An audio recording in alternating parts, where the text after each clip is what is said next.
Today I like to start a chapter from the poem, that is, name of the book is Honeysuckle, and name of the chapter A House, a Home, a poem by Lauryn M. Halley. And you know, this poem, this is the opening chapter of the book Honeysuckle that I have already mentioned. Name of the book is Honeysuckle. Name of the chapter A House, a Home, a poem by Lauryn M. Halley. With regard to Lauryn M. Halley, she is a poetess whose style is characterized by simple way of writings, but she is very much fond of writing simple things in a simple manner, but she tries to convey a message that how simplicity radiates or sparks a lot.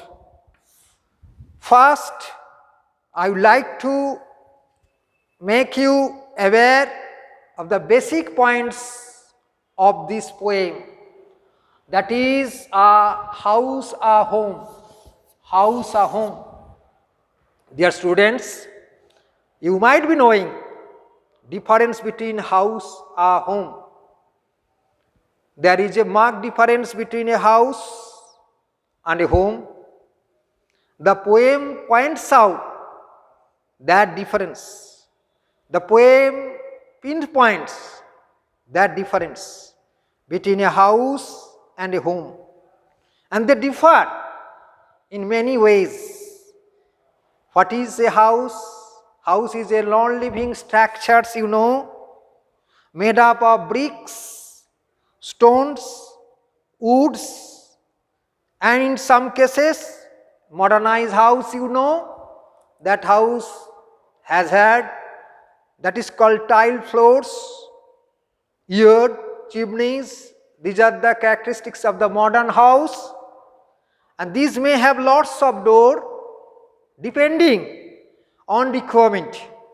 And there are cemented structures, but one basic thing, main essence of things which is present in home, that is not present in house, that is called sign of life. House is a lifeless structure, non-living entity. Unless the moment it is full of people, moment it there spreads, that is called sense of tenderness, affection, loving, care, concern, that very house becomes a home. That very house becomes a home. That's why I would say a house is a lifeless structure unless it is full of people.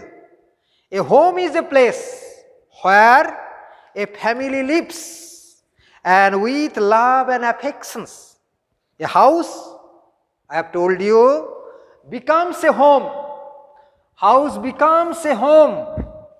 When parents, your loved ones, your near and dear ones, along with brothers, sisters, live together, living together and care for each other.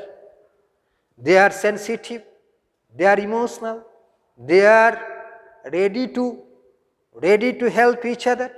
And you know, in the family of joint family, it is commonly available, though in the present day context, we are now member of most cases nuclear family. But that home actually conveys the fragrance of such a caring, affectionate nature, tenderness. All these things are characteristics of home. The people living in home, at home, they understand each other well. They are ready to help because they are in their ups and downs, even in well and woe. the family members work for the well-being and welfare of the family selflessly. There is no strain of selfishness, and if this selfishness is there, this is not called ideal home. Though in the present context it is happening, that is called selfishness, greediness, malice, all these are trying to overshadow or cover the feelings of an ideal home, but that is another matter. But the real definitions of home is as such: the home is full of such a sagacious people, selfless people, or the tenderness, affection, caring for each other, fellow feelings. These all will be the common components. People living at home, they are kind towards each other, help each other in all ups and downs, well and oh. These are the common characteristics of home. And this is the basic difference between a house and home. A house, when it is transported to home, when these types of the emotional values reside in that house, then this home will be considered, then this house will be considered as a place, and that will be as home. So this is the all about the summum bonum, a sum and substance of the very poem, a house, a home. I repeat, just I would like to differentiate between these two. What is house? House is a non-living structure made up of brick, stones, woods. It consists of windows, and some cases in modernized house, tile floors, all these things are there. And a home is made by, that is loving and caring parents, your loved ones, brothers and sisters. It has family members who care for each other without any selfish motives. This is all about home. Now, I would like to explain stanza-wise meaning of the poem. Let me read out. What is a house? Stanza 1. Stanza 1, what is a house? That is the explanations of the stanza 1. What is a house? It's brick and stone and wood, that's hard. Some window glass and perhaps a yard. It's eaves and chimneys and tile floors and stucco and roof and lots of doors. So here, regarding the rhyming scheme, you can identify in such a way.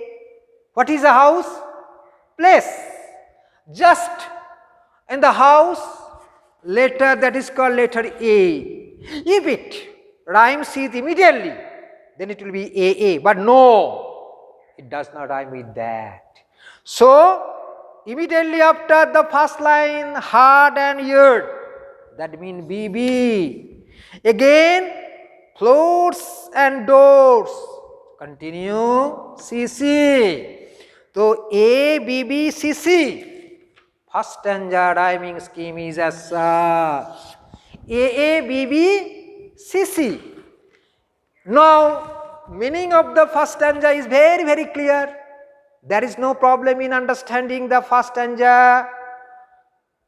The poet has given a brief description about whom, about which, about a house, and mentioned it is a liveless structures.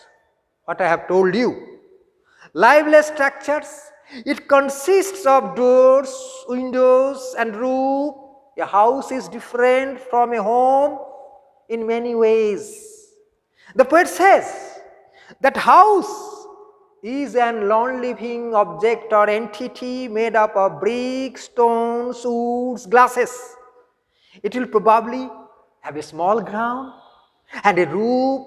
Some house may have eaves. What do you mean by eaves? Let's see. Eaves means E-A-V-E-S. E-A-V-E-S. part of a roof. The part of a roof. Eaves means, the eaves means that you know the meaning of this word eaves. That means the part of a roof. The part of a roof that meets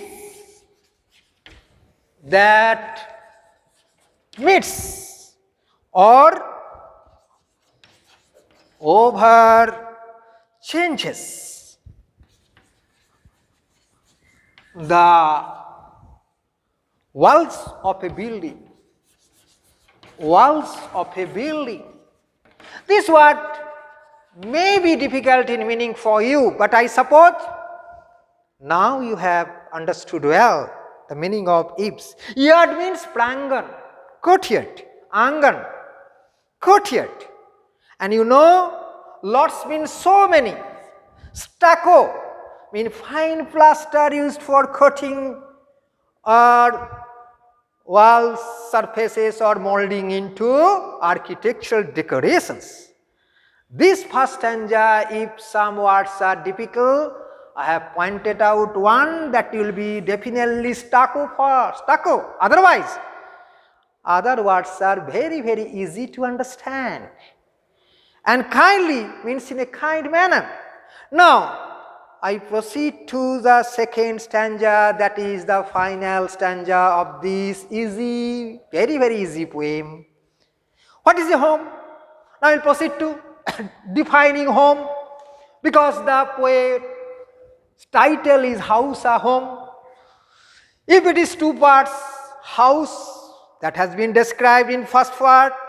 Now second part, stanza 2. What is a home? It's loving and family and doing for others. It's brothers and sisters and fathers and mothers. It's unselfish acts, kindly sharing and showing, mean revealing your loved ones. You are always caring.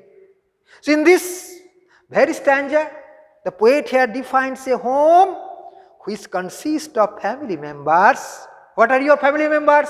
Your brothers, your sisters, your fathers, your mothers, your cousins, cousin brothers, all are your family members. If you are a member of a joint family, all these are the essential components of your family. That is your home. Father, mother, sister and brother. And they love and care for each other without any conditions, without any motives, without any selfish motive. They are unselfish. They are ready to help. They are ready to stand beside you. When you are in a depressed mood, they will be acting just like your most trusted friends you know. Their tender touch, their loving care and concern would be considered to you a soothing balm. S-W-T-H-I-N-G, soothing balm. So that after getting cured, soothing balm, and you know such a care and concern that will revive you, that will make you boost up, which is readily available where? That is at home. They convert a house into home with their kindness, caring for each other. Without them, house cannot be called a home. So house being promoted to home when these are all emotional values are readily available there, then we can say a house, a home. So house be home when these emotional values are there. The poet clearly defines a house and a home through this very simple poem. That means a house and home. And you know, some of the words like stucco I have already written, meaning of this, caring you know, loved ones, and showing you know, revealing. So these are the basic things of the poem, sum and substance of the poem, that is house and home. Now, after finishing this poem, I would like to give you some assignments that will be done by you. Besides your chapter-wise questions, which are already there, just you note down some of the questions. One value-based question just I like to give you. Family plays an important role in a home. Family plays an important role in a home. Explain with reference to the context of the poem, a house, a home. This is an assignment meant for you. Dear student, take notes, jot it down. You have to maintain a copy for English. KB sir, MB sir, SP sir. KB sir, MB sir, SP sir. One copy that will be meant for us. 3 teachers we have. That is Moinak Bandopadhyay, Kanchan Banerjee, Suman Paul.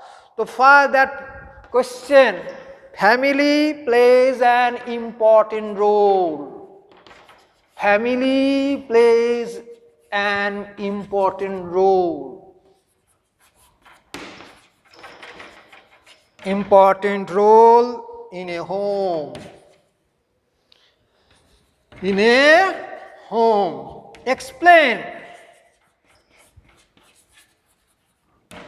with reference to the text, to the poem, a house, a home. That's all. These questions. Second question, differentiate between a house and home on the basis of the poem. Second question, differentiate between a house and a home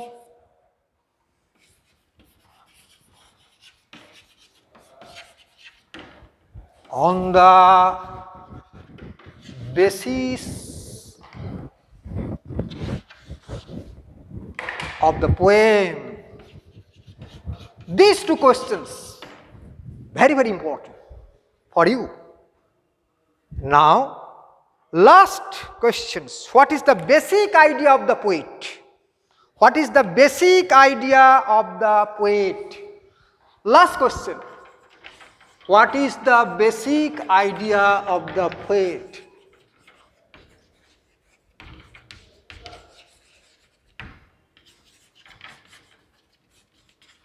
So I think there is no problem in understanding the poem.